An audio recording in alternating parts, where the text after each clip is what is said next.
Praise the Lord. கர்த்தராகிய இயேசு கிறிஸ்துவின் நாமத்தில் உங்கள் யாவரையும் இந்த ஞாயிற்றுக்கிழமையிலே வாழ்த்துகிறேன், ஆசீர்வதிக்கிறேன். வாருங்கள், நம் கர்த்தரை ஆராதிக்க புறப்பட்டு போவோம். ஆண்டவர் நம்மை ஆசீர்வதிப்பாராக. Praise the Lord.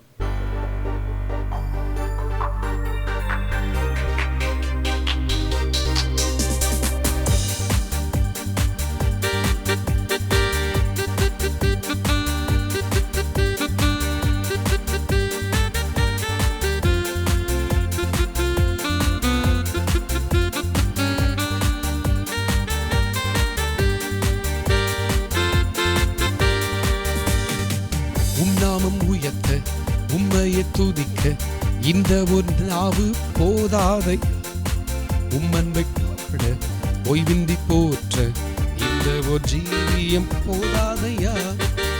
நாமம் உயர்த்த உம்மையை துதிக்க இந்த ஒரு நாவு போதாதையா, உம்மன்பை பாட ஓய்வின்றி போற்ற இந்த ஒரு ஜீவியம் போதாதையா. 1000 நாவுகள் வேண்டும், 1000 ஜீவியம் வேண்டும், 1000 நாவுகள் வேண்டும், 1000 ஜீவியம் வேண்டும். ஆனாலும் நீ செய்த நன்மைகள் விவரித்து சொல்ல இயலாதே, ஆனாலும் நீ செய்த நன்மைகள் விவரித்து சொல்ல இயலாதே.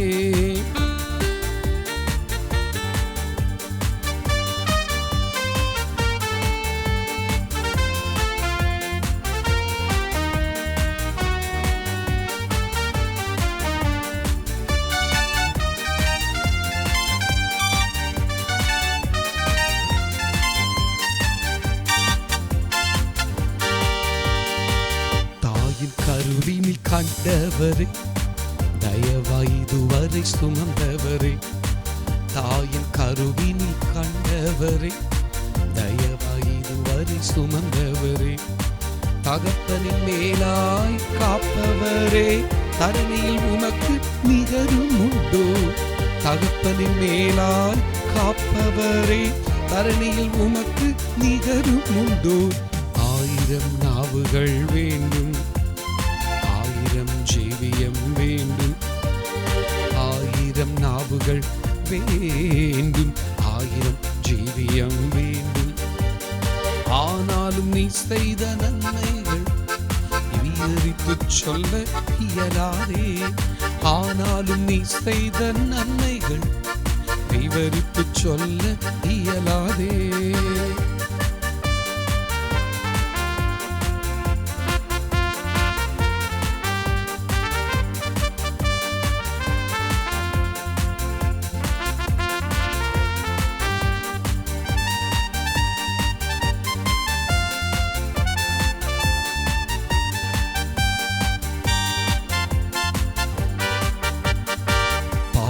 சுமந்த பரிசுத்தரே, பரிகார பலியாய் மரித்தவரே, பாவங்கள் சுமந்த பரிசுத்தரே, பரிகார பலியாய் மரித்தவரே, ஜீவனுள்ளோரில் முதற்பேரானவர், ஜீவனில் உமக்கு நிகரும் உண்டோ.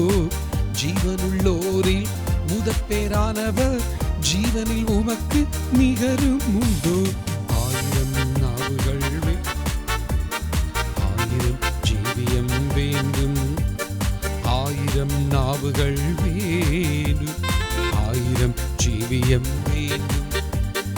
ஆனாலும் நீ செய்த நன்மைகள் விவரித்து சொல்ல இயலாதே, ஆனாலும் நீ செய்த நன்மைகள் விவரித்து சொல்ல இயலாதே.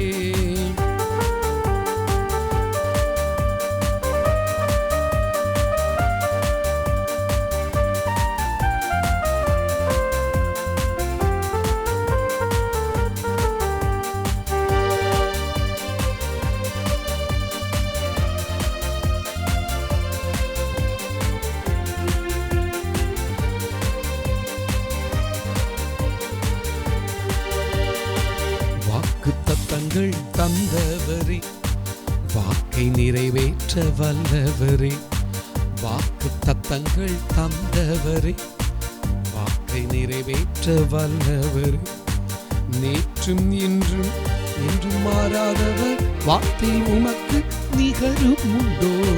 நேற்றும் இன்றும் என்றும் மாறாதவர், வார்த்தை உமக்கு நிகரும் உண்டோ? 1000 நாவுகள் வேண்டும், 1000 ஜீவியம் வேண்டும். கைத்தறி பாடலாமா? 1000 நாவுகள் வேண்டும், 1000 ஜீவியம் வேண்டும். ஆனாலும் நீ செய்த நன்மைகள் விவரித்து சொல்ல இயலாதே. ஆனாலும் நீ செய்த நன்மைகள் விவரித்து சொல்ல இயலாதே. நாமம் உயர்த்த உம்மையை துதிக்க இந்த ஒரு நாவு போதாதையா. உம்மை பாட ஓய்வின்றி போற்ற இந்த ஒரு ஜீவியம் போதாதையா. நாமம் உயர்த்த உம்மையை துதிக்க இந்த ஒரு நாவு போதாதையா. உம்மை பாட ஓய்வின்றி போற்ற இந்த ஒரு ஜீவியம் போதாதையா. 1000 நாவுகள் வேண்டும், 1000 ஜீவியம் வேண்டும். 1000 நாவுகள் வேண்டும், 1000 ஜீவியம் வேண்டும். ஆனாலும் நீ செய்த நன்மைகள் விவரித்து சொல்ல இயலாதே. ஆனாலும் நீ செய்த நன்மைகள் விவரித்து சொல்ல இயலாதே. Praise the Lord, hallelujah. Oh Jesus. எல்லாரும் கண்களை மூடி கர்த்தரை தொடர்ந்து ஆராதிப்போமாக. இயேசு ராஜா, இயேசு ராஜா, ஓ உம்மை உயர்த்துகிறோம், உம்மை மகிமைப்படுத்துகிறோம்.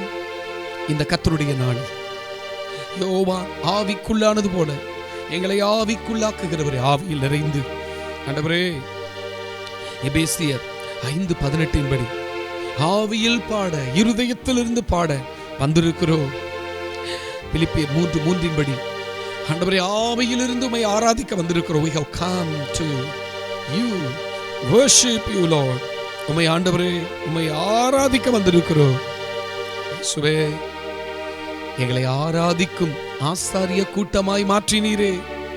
பாவிகளாயிருந்தோ, உளையான சேற்றில் உழண்டு கிடந்தோ, ஆனால் உம்முடைய தூய இரத்தத்தை சிந்தி, பரிசுத்த இரத்தத்தை சிந்தி, அந்த இரத்தத்தினால் எங்களை கழுவி எங்களை பாட வைத்திருக்கிறவரே.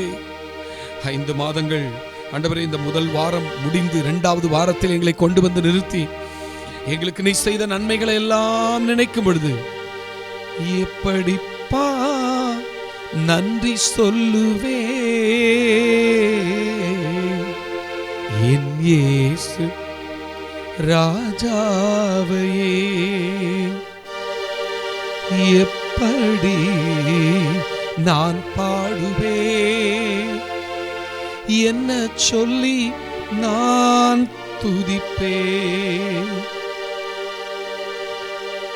உந்தன் பாதம் அமர்ந்திருந்து ஓயாமல் முத்தம் செய்குவே. மரியாதை போல எங்களுடைய மனதை ஒருமுகப்படுத்தி முழு மனதோடு உம்முடைய பாதத்தில் அமர்ந்து, உந்தன் பாதம் அமர்ந்திருந்து ஓயாமல் முத்தம் செய்கிறேன், ஓயாமல் முத்தம் செய்கிறேன். ஐயா, ஓயாமல் முத்தம் செய்கிறேன். எப்படி நான் பாடுவேன், என்ன சொல்லி நான் துதிப்பேன். எத்தனையோ நன்மைகளை செய்த, எண்ணுக்கடங்காத நன்மைகளை செய்த, எல்லையற்ற கிருபைகளை பொழிந்த, எல்லையில்லாத நேசத்தை பொழியும் என் பெருமா இயேசு ராஜாவை எப்படி நாங்கள் துதிப்போம், என்ன சொல்லி துதிப்போம். ஆண்டவரே, நீ செய்த நன்மைக்கு ஈடாக நாங்கள் என்னத்தை செலுத்துவோம்? கர்த்தர் செய்த நன்மைகளுக்காக என்னத்தை செலுத்திடுவேனா? ரட்சிப்பின் பாத்திரமேந்தே ரட்சகரை தொழுதிடுவேனா? நன்றி நன்றி நன்றி நன்றி நன்றி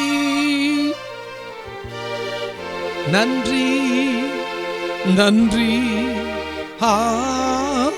நன்றி நன்றி செலுத்துகிறோம். நீங்க செய்த எல்லா நன்மைகளை நினைத்து நன்றி செலுத்துகிறோம். நன்றி சொல்லி பாடிடுவேன், நாவாலே துதித்திடுவேன். நன்றி சொல்லி பாடிடுவேன், நாவாலே துதித்திடுவேன். நல்லவரே இயேசு வல்லவரே, நன்மையா என்னை என்றும் நடத்துவீரே. நன்மையால் என்னை என்றும் நடத்துவீரே. அப்பா, நாவாலே உம்மை துதிக்கிறோம். நீ செய்த நன்மைக்கு ஈடாக நாங்கள் என்னத்தை செலுத்த முடியும்? ரட்சிப்பின் பாத்திரத்தை எடுத்து கொடுமை தொழுது கொள்கிறோம். தாய் மறந்தாலும் நீர் மறப்பதில்லையே, தந்தை வெறுத்தாலும் எங்களை வெறுப்பதில்லையே. எல்லாரும் அப்படியே கண்களை மூடி கரங்களை உயர்த்தி எல்லாரும் சேர்ந்து சொல்லுவோமா? இந்த உலகத்தில் உற்றார் பெற்றார் உறவினர்களை இனத்தார் ஜனத்தார் நண்பர்கள் அத்தனை பேரும் மறந்தாலும் தந்தை தாயினும் மேலானவர், தாங்கி என்றும் என்னை சுமப்பவர். இயேசு யார் தெரியுமா? உன்னை பெற்றெடுத்த தகப்பனை விட தாயை விட மேலானவர். தாய் இன்றைக்கு முழு உலகத்திலும் ஒருவேளை நோயினால் நோயின் பிடியினால் அநேகர் பாதிக்கப்பட்டு வேதனையோடு இருந்தால் இன்னைக்கு மதர்ஸ் டே, தாய்மார்கள் தினம். நம்முடைய பெற்ற தாய்க்கு ஈடு இணையாக யாரையும் சொல்ல முடியாது. அந்த தாயே ஒருவேளை மறக்கலாம். ஏசாயா 49:15 ஸ்திரீயானவள் தன் கர்ப்பத்தின் பாலகனுக்கு இறங்காமல் மறப்பாளோ? அவர்கள் மறந்தாலும் நான் உன்னை மறப்பதில்லை என்று சொன்னவர். கரங்களை உயர்த்தி, தந்தை தாயினும் மேலானவர், தாங்கி என்று என்னை சுமப்பவர். இந்த இயேசு உனக்கு இருக்கிறார். உன்னை அவர் சுமப்பார். நீங்களே உங்களுடைய பாரத்தை சுமக்க தேவையில்லை. நீங்களே உங்களுடைய பாரத்தை சுமக்க தேவையில்லை. பலவிதமான பாரங்கள், பலவிதமான குறைகள், கஷ்டங்கள், நெருக்கங்கள், உங்க பாரத்தை நீங்க சுமக்க தேவையில்லை. கர்த்தர் மேல் உன் பாரத்தை வைத்துவிடு, அவர் உன்னை ஆதரிப்பார் என்று வேதம் சொல்லுகிறது. வருத்தப்பட்டு பாரம் சுமக்கிறவர்களே, நீங்கள் எல்லாரும் என்னிடத்தில் வாருங்கள், நான் உங்களுக்கு இளைப்பாறுதல் தருவேன் என்று சொன்ன இயேசு உங்களை தேடி உங்கள் அருகில் வந்து நிற்கிறார். உங்கள் பாரத்தை அவர் மேல் வைத்து விடுங்கள். உங்களுக்கு இளைப்பாறுதலை தருவார், நிம்மதியை தருவார், சமாதானத்தை தருவார், சந்தோஷத்தை தருவார், ஆறுதலை தருவார். அருமையான தாய்மார்களே, குடும்பத்திற்காக பிள்ளைகளை பெற்றெடுத்து குடும்பத்துக்காக நீங்கள் ஆமென் திருமணம் பண்ணின நாளிலிருந்து உழைத்த உழைப்பு யாரும் பாராட்டாமல் இருக்கலாம். ஆனால் ஸ்தோத்திரம், தாயை போல தேற்றுகிற நீங்களே தாயாக இருந்தால், உங்களை பெற்று இந்த உலகத்தில் பிறக்கும்படி செய்த உங்கள் சிருஷ்டிகர் அவர்தான் நம்முடைய தாய். அந்த தாய் உங்களை தேற்ற ஆயத்தமாயிருக்கிற தாயை போல தேற்றுகிறவர், தந்தையை போல அவர் ஆற்றுகிறவர். தொடர்ந்து உங்களை ஆற்றுவார், தேற்றுவார். இந்த மே மாத உஷ்ணமான காலங்களிலும் ஆமீன், தாய் தன் பிள்ளையை தேற்றுவது போல, சுமப்பது போல, அரவணைப்பது போல, பராமரிப்பது போல இயேசு உங்களை எல்லா விதத்திலையும் அவர் உங்கள் தேவைகளை பூர்த்தி செய்து உங்களை ஆசீர்வதித்து உங்களுடைய எல்லா விதமான குறைகளை மாற்றி பலவீனத்தை மாற்றி பலன் கொடுத்து உங்களை தாங்கி ஏந்தி சுமந்து தப்புவித்து ஆசீர்வதிப்பார், உங்களை ஆசீர்வாதமாய் தொடர்ந்து இருக்க வைப்பார். பரலோகத்தின் தேவனே, இந்த ஆராதனையை உமக்கே செலுத்துகிறோம். நீரே மகிமைப்படுவீரா. தொடர்ந்து நாங்கள் தியானிக்க வசனங்களை ஆசீர்வதி. இயேசுவின் நாமத்தில் பிதாவே, ஆமென். இப்பொழுதும் கர்த்தருடைய வார்த்தையை நாம் கவனிக்க இருக்கிறோம்.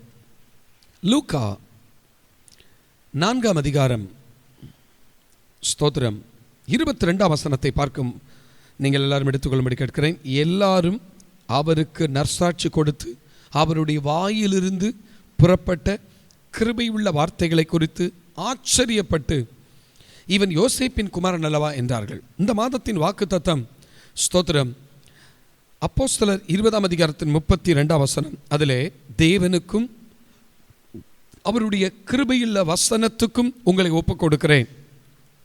சபைக்கு வர முடியாத இந்த நாட்களில் வீட்டில் இருந்தவாறே நீங்கள் கர்த்தரை ஆராதித்து, கர்த்தரை சேவித்து, கர்த்தருக்காக வாழ்ந்து கொண்டிருக்கிறீர்கள். இந்த நாட்களில் நாங்கள் உங்களை அடிக்கடி வந்து பார்க்க முடியவில்லை, சந்திக்க முடியவில்லை, விசாரிக்க முடியவில்லை. ஆனால் உங்களுக்காக ஜெபிக்கிறோம். ஆனால் உங்களை அன்றைக்கு பவுல் எப்படி எபேசு சபை விசுவாசிகளை தேவனுக்கும் அவருடைய கிருபையுள்ள வசனத்துக்கும் எப்படி ஒப்பு கொடுத்தாரோ, அப்படித்தான் நாங்களும் உங்களை அவருடைய கிருபையுள்ள வசனத்துக்கு ஒப்பு கொடுக்கிறோம். இந்த கிருபையுள்ள வசனத்தை யார் கொடுத்தார் என்று யோவான் 1ஆம் அதிகாரத்தை வாசிக்கும் பொழுது, யோவான் 1ஆம் அதிகாரத்தின் 17ஆம் வசனம், எப்படி எனில் நியாயப்பிரமாணம் மோசேயின் மூலமாய் கொடுக்கப்பட்டது, கிருபையும் சத்தியமும் இயேசுவின் மூலமாய் உண்டாயின. 16ஆம் வசனம், அவருடைய பரிபூர்ணத்தினால் நாம் எல்லாரும் கிருபை மேல் கிருபையை பெற்றோம். வேதத்தில் ஆபிரகாமை பார்த்து சொல்லும்போது, உன்னை பெருகவே பெருக பண்ணுவேன் என்று சொல்லியிருக்கிறார். பெருக்கத்தின் மேல் பெருக்கம். அடுத்தது ஸ்தோத்திரம், யோவான், அதாவது ஆதியாகமம் 12ஆம் அதிகாரத்தில் உன்னை ஆசீர்வதி, அதாவது ஆதியாகமம் 22ஆம் அதிகாரத்தில் உன்னை ஆசீர்வதிக்கவே ஆசீர்வதிப்பேன் சொல்லியிருக்கிறார். அப்போ ஆசீர்வாதத்தின் மேல் ஆசீர்வாதம். சங்கீதம் 84 பலத்தின் மேல் பலம் என்று சொல்லப்பட்டிருக்கிறது. ஸ்தோத்திரம். 2 கொரிந்தியர் 3ஆம் அதிகாரத்தின் 18வது வசனத்தில் மகிமையின் மேல் மகிமை இங்கே சொல்லப்பட்டிருக்கிறது. யோவான் 1:16 கிருபையின் மேல் கிருபை. ஆம், ஒவ்வொரு நாளும் நம்முடைய ஆண்டவர் இயேசு தேடி வந்து உங்களுக்கு கிருபை தருகிறார். ஆண்டவர் கிருபையை அதிகாலை தோறும் வந்து தருகிறார். காலை தோறும் அவருடைய கிருபைகள் புதிதானவைகள். அந்த கிருபை இல்லாமல் நாம் நிற்க முடியாது, நிலைத்திருக்க முடியாது, வாழ முடியாது, மகிழ்ச்சியோடு இருக்க முடியாது. கிருபையினால் தான் உயிர் வாழ்கிறோம். நம்ம ஜீவனையே பாதுகாப்பது அவருடைய கிருபை. ஜீவனை பார்க்கிலும் அவருடைய கிருபை நல்லது. அன்பானவர்களே, அந்த கிருபை நம்மை தாங்குகிறது, அந்த கிருபை நம்மை தப்புவிக்கிறது, அந்த கிருபை நம்மை ஸ்தோத்திரம் மகிழ்விக்கிறது, பாதுகாக்கிறது. கிருபாசனபதியாகிய அவர்தான் அந்த கிருபையை தருகிறார். 17ஆம் வசனத்தில் நியாயப்பிரமாணம் மோசேயின் மூலமாய் வந்தது, ஆனால் கிருபையும் சத்தியமும் இயேசு கிறிஸ்துவின் மூலமாய் உண்டாயின. அப்படி என்றால் இங்கே ஒரு வார்த்தை, இயேசுவின் மூலமாகத்தான் கிருபை கிடைத்தது என்று சொல்லப்பட்டிருக்கிறது. அப்போ இயேசு தான் நமக்கு கிருபை தருகிறவர். கிருபை கிடைப்பதற்கு காரணம் இயேசு. அதை எப்படி தருகிறார்? சத்தியத்தின் மூலமாய் தருகிறார். ஏனென்றால் இந்த வசனத்துக்கு பெயர் சத்தியம். உடைய வசனமே சத்தியம்னு சொல்லப்பட்டிருக்கிறது. ஆதியில் வார்த்தை இருந்தது, அந்த வார்த்தை தேவனாய் இருந்தது, அந்த வார்த்தை தேவனிடத்தில் இருந்தது. அப்போ தேவனிடத்திலிருந்து வந்த வார்த்தையாகிய இயேசுதான் கிருபையை தருகிறவர். அப்போ அந்த வார்த்தை தான் இயேசு. இயேசுவாகிய இந்த வார்த்தை, இதை நாம் படிக்கும் பொழுது, இதை ஒவ்வொரு நாளும் மனப்பாடம் செய்யும்போது, தியானம் பண்ணும் பொழுது உங்களுக்கு கிருபை மேல் கிருபையை தருகிறார். இயேசுதான் இந்த கிருபையை கொண்டு வந்தார். அதை சத்தியத்தின் மூலமாய் தருகிறார். பாருங்கள், கிருபையும் சத்தியமும் இயேசு கிறிஸ்துவின் மூலமாய் உண்டாயின என்று இங்கே வாசிக்கிறோம். ஸோ முதலாவது சத்தியமும் கிருபையும் என்று சொல்லி வராமல் கிருபையும் சத்தியமும். முதலாவது வார்த்தையாகிய இயேசு தான் ஏற்கனவே இருக்கிறவராகவே இருக்கிறார். ஆனால் அந்த வார்த்தையாகிய கிறிஸ்து இந்த உலகத்தில் அவதரிப்பதற்கு காரணமே நம்மேல் வைத்த கிருபை. அவர் நம்மேல் வைத்த கிருபை பெரியது. அந்த பெரிதான கிருபைகளை இயேசு கொடுக்கத்தான் இந்த உலகத்தில் வந்து கல்வாரி சிலுவையில் மரித்தார். நமக்காக அவருடைய திரு ரத்தத்தை சிந்தினார். அந்த இயேசு கிறிஸ்து அவர் நமக்காக மரித்து உயிர்த்தெழுந்து இப்பொழுது பிதாவினிடத்தில் போய் அவர் பரிந்து பேசிக் கொண்டிருக்கிறார். கிருபையை பெற்றுக்கொள்ள நமக்காக அவர் பரிந்து பேசிக் கொண்டிருக்கிறார். கிருபையை காலைதோறும் பெற்றுக்கொள்ள முடியும். வேத வசனத்தை வாசிக்கும் பொழுது கேட்கும்போது கிருபை உண்டாகும். அது மாத்திரமல்ல, கொரிந்தியரில் வாசிக்கிறோம், அநேகருக்காக நாம் செய்கிற ஸ்தோத்திரத்தினால், ஏறெடுக்கிற ஸ்தோத்திரத்தினால் கிருபை பெருகும். அன்பான கர்த்தருடைய பிள்ளைகளே, இந்த கிருபையுள்ள வார்த்தைகளை நாம் தியானிக்கும் பொழுதுதான் கிருபை நமக்கு கிடைக்கும் என்று வாசிக்கிறோம். சரி, லூக்கா 4ஆம் அதிகாரத்தின் 22வது வசனத்தில் மக்கள் எல்லாம் இயேசு இந்த உலகத்தில் 3.5 ஆண்டு காலங்கள் ஊழியம் செய்த நாட்களில் முதல் 40 நாள் உபவாச ஜெபத்தை முடித்துவிட்டு வந்து அவர் வளர்ந்த ஊராகிய நாசரேத் என்கிற ஊரிலே வந்து அங்கே ஒரு ஜெபாலயத்தில் அவர் போய் பிரசங்கம் பண்ண ஆரம்பிக்கிறார்.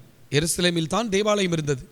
ஆனால் ஒவ்வொரு யூதர்கள் இருக்கிற ஒரு 10 யூத குடும்பங்கள் இருந்தாலும் அங்கே ஒரு சினகாக் ஜபாலயத்தை கட்டிவிடுவார்கள். அப்படி நாசரேத்தில் இருந்த அந்த ஜபாலயத்தில் தான் இயேசு சனிக்கிழமை ஓய்வு நாள், அவர் பழைய ஏற்பாட்டில் யூதர்கள் முறைமையின்படி சனிக்கிழமை தான் அவர்கள் ஓய்வு நாளை அனுசரிப்பார்.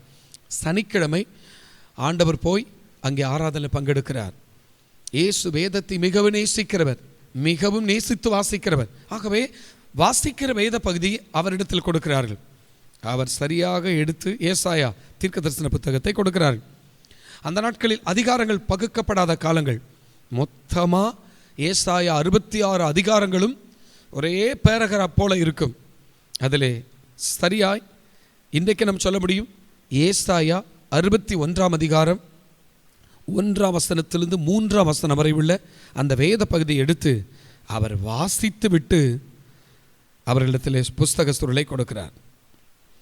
அப்பொழுதுதான் சொல்லுகிறார்கள் 22ஆம் வசனத்தில், எல்லாரும் அவருக்கு நற்சாட்சி கொடுத்து அவருடைய வாயிலிருந்து புறப்பட்ட கிருபையுள்ள வார்த்தைகளை குறித்து ஆச்சரியப்பட்டு, இவர் யோசேப்பின் குமாரன் அல்லவா என்றார்கள். அப்போ கிருபையுள்ள வார்த்தைகள் என்றால் என்ன? இயேசுதான் கிருபைகளை தருகிறவர், இயேசுதான் கிருபைகளை பொழிகிறவர். அப்படிப்பட்ட இயேசு இந்த உலகத்தில் வந்த நாட்களில், அந்த நாட்களில் புதிய ஏற்பாடு எழுதப்படாத நாட்கள், பழைய ஏற்பாடு தான் இருந்தது. பழைய ஏற்பாட்டின் ஒவ்வொரு புத்தகத்திலும் தன்னை குறித்து என்ன எழுதியிருக்கிறது, என்ன சொல்லி இருக்கிறது, அதை ஆண்டவர் அழகாய் இயேசு உயிர்த்தெழுந்த பின்பு எம்மாவு சீசர்களிடத்தில் சொன்னார். ஆண்டவருக்கு மகிமை உண்டாவதாக. எனக்கு அன்பான கர்த்தருடைய பிள்ளைகளே, இங்கேயும் இயேசு இந்த உலகத்தில் வந்ததற்கு பல நோக்கங்கள் இருக்கிறது. அதில் 2 காரியங்களை நான் சொல்ல முடியும். பிதாவானவர் இயேசுவை அபிஷேகித்தார். நீங்கள் ஏசாயா 61:1 வாசித்தால், கர்த்தராகிய தேவனுடைய ஆவியானவர் என்மேல் இருக்கிறார், சிறுமைப்பட்டவர்கள் சுவிசேஷத்தை அறிவிக்க கர்த்தர் என்னை அபிஷேகம் பண்ணினார். பிதாவானவர் இயேசுவை இங்கே அபிஷேகம் பண்ணினார் என்றால், அவரை மனுக்குலத்தை மீட்பதற்காக, கட்டுண்டவர்களை விடுதலை ஆக்குவதற்காக, சிறுமைப்பட்டவர்கள் என்றால் தேவையுள்ளவர்கள், புவர் பீப்புள், தரித்திரத்தில் இருக்கிறவர்கள், இவர்களுக்கு சத்தியத்தை அறிவிப்பதற்காக, விடுதலை செய்வதற்காக அவர் டெசிக்னேட் பண்ணப்பட வேண்டும். அவர் ஸ்தோத்திரம் இன்ஸ்டால், அவருக்கு அதாவது ஒரு இன்ஸ்டாலேஷன் சர்வீஸ் அவர் அதற்காக ஏற்படுத்தப்பட வேண்டும். இதைத்தான் பிதாவானவர் செய்தார். அபிஷேகம் பண்ணினார். 2வது அனுப்பினார். ஏசாயா 61:3 அவர் என்னை அனுப்பினார் என்று அங்கே எழுதப்பட்டிருக்கிறதை ஸ்தோத்திரம் இயேசு இங்கே வாசிக்கிறதை பார்க்கிறோம். லூக்கா 4:19 என்னை அனுப்பினார் என்பதை ஸ்தோத்திரம் மென்ஷன் பண்ணுகிறார். அபிஷேகம் பண்ணினார் என்பதையும் இயேசு குறிப்பிடுகிறார், அனுப்பினார் என்பதையும் குறிப்பிடுகிறார். ஸோ பிதாவானவர் இயேசுவை அபிஷேகம் பண்ணினதுக்கு என்ன நோக்கம்? 1ஆம், அதாவது ஏசாயா 61:1 ஸ்தோத்திரம் சிறுமைப்பட்டவர்களுக்கு சுவிசேஷத்தை அறிவிக்க வேண்டும். சுவிசேஷத்தை அறிவிப்பதுதான் இயேசுவினுடைய நோக்கம். அப்போ முதலாவது சபைக்கு வெளியே இருக்கிறவர்களை ரட்சிப்புகள் வழிநடத்துவதற்கு சுவிசேஷம் அறிவிக்கப்பட வேண்டும். அபிஷேகம் பண்ணப்பட்டவர்கள் தான் சுவிசேஷத்தை அறிவிப்பார்கள். கர்த்தருக்கு மகிமை உண்டாவதாக. அதிலே தீவிரம் காட்டுவார்கள். இயேசு அபிஷேகம் பெற்றது சுவிசேஷத்தை அறிவிக்க. 2வது ஸ்தோத்திரம் இருதயம் நறுங்குண்டவர்களுக்கு காயம் கட்ட. 3வது சிறைப்பட்டவர்களுக்கு விடுதலை கொடுக்க. 4வது கட்டுண்டவர்களை கட்டவிழ்க்க. 4 காரியத்தை செய்வதற்காக அபிஷேகம் பண்ணப்பட்டார். அதைத்தான் 2ஆம் வசனத்தில் வாசிக்கிறோம். அனுக்கிரக வருஷத்தை கூறினார். ஆண்டவருக்கு மகிமை. ஸோ 2வது பகுதி அவர் செய்யவில்லை. அவர்களுக்கு அதாவது 2ஆம் வசனம், தேவன் நீதியை சரிக்கட்டும் நாளை கூறவும். இதை ஆண்டவர் செய்யவில்லை, சொல்லவில்லை. ஏற்கனவே ஏசாயாவில் சொல்லி இருக்கிறதை ஒரு பகுதியை மாத்திரம் வாசிக்கிறார். லூக்கா 4ஆம் அதிகாரத்தின் 19வது வசனத்தில், கர்த்தருடைய அனுக்கிரக வருஷத்தை பிரசித்தப்படுத்தவும். ஆண்டவர் நல்லவர். அப்போ பிரசித்தப்படுத்துவதற்காக அதுக்கு தான் நான் வந்தேன்.